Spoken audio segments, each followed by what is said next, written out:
Bueno, día 17 del conflicto entre Israel y Hamás. Anoche Israel realizó un bombardeo a gran escala contra más de 400 objetivos islamistas. Se trató de la ofensiva militar más intensa desde que Hamás hizo su incursión el 7 de octubre. El Ministerio de Defensa informó que ya se prepara una operación multilateral, o sea, bueno, multidestinos, multilateral, por aire, tierra y mar. Según el Ministerio de Salud de Hamás, en Gaza suman 5.791 personas muertas, 16.297 heridas.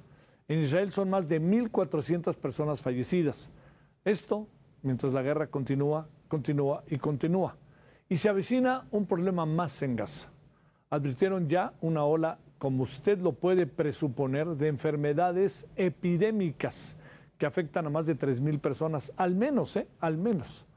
Bueno, también un tercer convoy de ayuda, de camiones de ayuda con ayuda humanitaria, ingresó a Gaza por el paso de Rafah, que conecta con Egipto. O sea, todo esto es lo que es, digamos, muy a la carrera, le digo, de lo que ha pasado en las últimas horas. El ministro de Israel, Eli Cohen, canceló la reunión que iba a tener con el secretario general de la ONU, Antonio Guterres, de Portugal. Y en cambio, ¿sabe qué pidió? Que renuncie luego del discurso que utilizó en el Consejo de Seguridad, el cual dijo que la agresión de Hamás no viene de la nada, viene de 56 años de ocupación. Eli Cohen también minimizó la labor de Guterres y aclaró que no representa a los miembros importantes de la Organización de las Naciones Unidas. Bueno, esto le diría yo, es quizá lo último, pero ¿qué es lo que está pasando al interior de las dos naciones? ¿Por qué tarda tanto esta invasión a nivel terrestre por parte de Israel? ¿Qué anda pasando con Hamás, que no deja de atacar, que esta es otra variable? ¿Y qué pasa con Palestina en su conjunto? Bueno, se están moviendo los actores de la zona, los países de la zona. Le hemos pedido a Moisés Garduño, profesor de la Facultad de Ciencias Políticas y Sociales de la UNAM, actualmente profesor visitante en el Colegio de México, pues que nos diga cómo ve las cosas. Antes que nada, Moisés, gracias como siempre que estás con nosotros. Te mando un gran saludo. Muy buenas noches. Javier, buenas noches. Igualmente un saludo para ti y tu audiencia. Estamos a tus órdenes. Gracias. Empezaremos, si te parece, en este mismo tono. A ver, ¿qué está pasando al interior de Israel? ¿Qué está pasando al interior de Hamás, Palestina?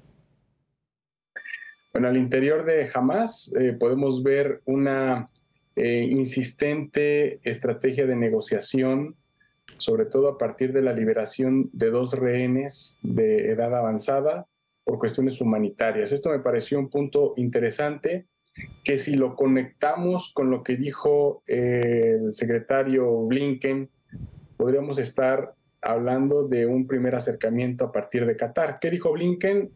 No hay un cese al fuego todavía, pero sí hay que llamar a pausas humanitarias, lo que sea que esto signifique. Hay un primer contacto y eso puede ayudar un poco a desescalar. ¿Cuál es la preocupación? Que jamás sigue sin dar más detalles sobre el resto de los rehenes, que los hospitales en Gaza se han quedado sin energía total, dejando al 70% de los internos, siendo ancianos y niños, sin alguna otra posibilidad. Mientras, por el lado de Israel, estamos viendo una cada vez más intensa campaña militar, sobre todo aérea, debido a que tanto Estados Unidos como Francia han visitado al primer ministro Benjamin Netanyahu para retrasar la intervención terrestre y planear una estrategia militar mejor, a sabiendas que una intervención terrestre puede generar guerra de guerrillas, lo que es contraproducente para ejércitos regulares. Es preocupante todavía la situación, sobre todo con las declaraciones del enviado de Israel al Consejo de Seguridad de Naciones Unidas pidiendo la dimisión del secretario general por una clara contextualización de lo que está pasando en estos momentos. Así vemos las cosas en estos actores, Javier. Oye, ¿por qué se retrasa la acción militar terrestre hacia Hamás, hacia Palestina por parte de Israel? Estamos hablando que esta operación está planteada para el norte de Gaza, que siento que es el del interés de los israelíes hacer como un estado tapón, como un territorio tapón entre el sur del Líbano y el resto de la capital de Gaza, sobre todo del sur, de Han Yunes, por ejemplo, cerca de la frontera ya con Egipto, Y esto no es fácil de hacer, en principio, porque se requiere de altos efectivos bien calificados.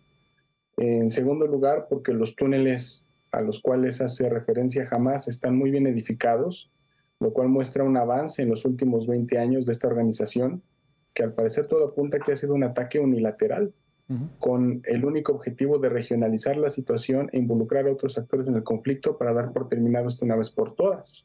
No sé si sea un error de cálculo por parte de Hamás, pero siento que eso es lo que le han apostado, al menos hasta este momento del conflicto. En tercer lugar, me parece que dentro de las filas del ejército israelí tampoco hay una unanimidad.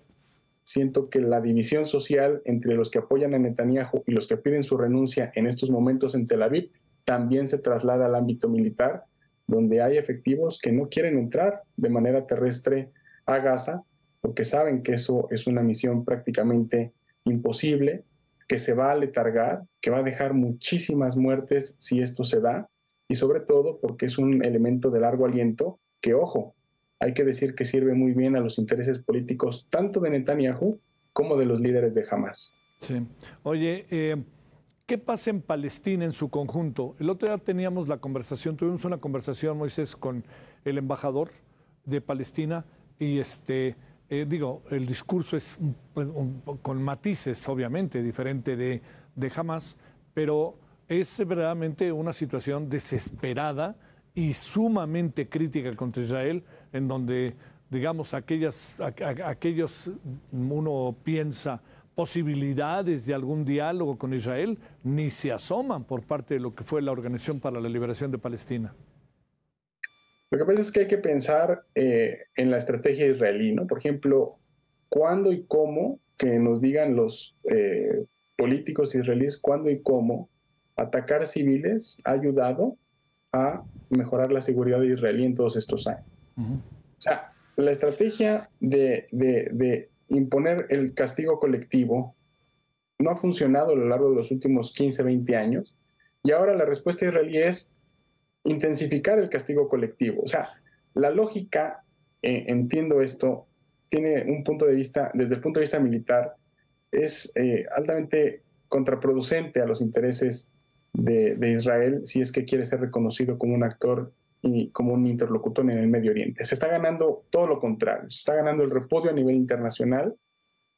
Ya el propio secretario general con sus declaraciones también lo evidencia. Se está ganando el repudio sobre todo de las sociedades del mundo árabe y también el repudio de pues, todas las personas que han defendido que el ámbito jurídico tiene la ventana para llegar a un acuerdo de paz, ¿no?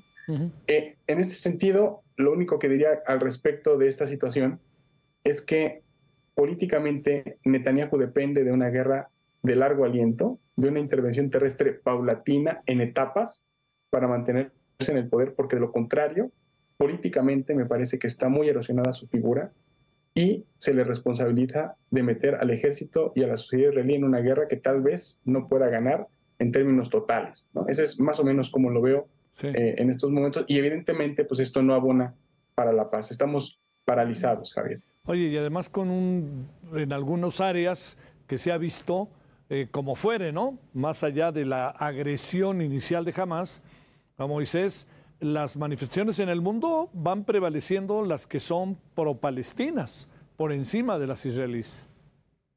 Y no solamente en el mundo árabe, que podría ser un poco más comprensible, países como Argelia, Jordania, Marruecos han tenido multitudinarios, sino también en Europa, en Francia, en Alemania, donde los gobiernos respectivos tuvieron que prohibir las manifestaciones en espacio público, a tal grado de prohibir, por ejemplo, ondear la bandera palestina, manifestarse en espacios públicos frente a palacios gubernamentales, es decir, cancelar eventos académicos, silenciar activistas a través de redes sociales como las que utilizamos normalmente. Y esto, a pesar de todo, sí es un logro, pero yo digo que no es un logro de Hamás, sino es un logro de la sociedad civil a nivel global y del pueblo palestino, ¿no? Por pueblo me refiero evidentemente a toda la gente que ha estado experimentando la corrupción de la ANP, las políticas de Hamás, la ocupación militar israelí, la inoperancia de las instituciones internacionales, Y por pueblo me refiero a la gente que a través de poesía, de repertorios académicos, estéticos, ha dado grandes figuras como Mahmoud Darwish, Fadwa Tuqan, Rafi Ziadeh ahora, que es una poetisa que está estudiando en SOAS, en Inglaterra. O sea, esto es el verdadero potencial en donde Palestina se ha convertido, paradójicamente, en una causa de justicia a nivel global, simbólica y material para muchos otros movimientos sociales en el mundo. Sí. Oye, para cerrar, se le va cerrando la puerta a Netanyahu y diría yo, puede alborotarse, para decirlo de manera doméstica, la sociedad israelí, que ha defendido mucho a lo largo, desde que se dio el ataque, ha defendido mucho el trabajo de la sociedad civil como esencia para resolver los problemas. ¿Qué podría pasar? Porque no creo que tenga todas consigo, además con las acusaciones que trae en las espaldas Netanyahu. Tarde que temprano habrá un golpe de timón allá adentro, ¿no? Hay manifestaciones también paralelas a las del mundo árabe pro Palestina. Hay manifestaciones dentro de Israel pidiendo la dimisión de Netanyahu, pidiendo que el ejército no entre a Gaza y llamando a una ruta de paz. Eso es lo que hay por iniciativas de Jewish Voice for Peace o de instancias incluso religiosas, de judías ortodoxas, que han llamado a Netanyahu. Son zonas de judíos antisionistas que han llamado a Netanyahu a parar esto, ¿no? Sí. Pero claro, evidentemente la derecha está feliz porque cree que esta crisis puede ser una oportunidad para deshacerse de una vez por todas de Hamás, como una amenaza militarmente hablando muy fuerte que ha tenido Israel a lo largo de todos estos años desde 1987. Entonces hay un debate abierto, un diálogo donde hay, por ejemplo, generales que piensan que esta es una oportunidad para limpiar Gaza en términos, digamos, literales. Sí, por parte de el gran problema es que ellos no distinguen el ala militar de Hamás con las alas sociales, culturales y políticas. Creen que Hamás es todo lo que se tenga que ver con las brigadas Al-Qassam, y esto lo está pagando la sociedad civil en Gaza. Ese es el gran problema de esta operación, y ante los ojos de una sociedad internacional que ha banalizado la violencia, caricaturas mórbidas, burlándose de las situaciones de madres palestinas, de muchísimas formas en las que está sufriendo la gente, han salido a la luz en diferentes medios ultranacionalistas en Israel, con lo cual nosotros no podemos normalizar esto, ¿no? Tenemos que seguir, a pesar de la dificultad que esto implica, criticando y reclamando el uso desproporcionado de la fuerza de las fuerzas de defensa israelíes, y también hacer que países como Qatar sigan redoblando esfuerzos para mantener un poco más de resistencia y diálogo para tratar de parar esto de una vez por todas. Estados Unidos no está cooperando. Ahora está mandando otro portaaviones, que es el Eisenhower, que algunos reportes dicen que ya está cruzando Gibraltar para llegar al Mediterráneo Oriental, disuadiendo a Irán y otros estados de entrar al conflicto, ¿no? Esto es la situación como la tenemos ahorita. Bueno, oye, por cierto, Moisés, muchas gracias, pero ya va el día 17, ¿eh? Sí. Ya es un momento en donde hay un castigo colectivo que supera por mucho todo lo que hemos visto en la historia desde 1948. Me parece que las organizaciones tienen que redoblar esfuerzos, y el secretario general ha sido muy valiente ya al momento de hacer estas declaraciones.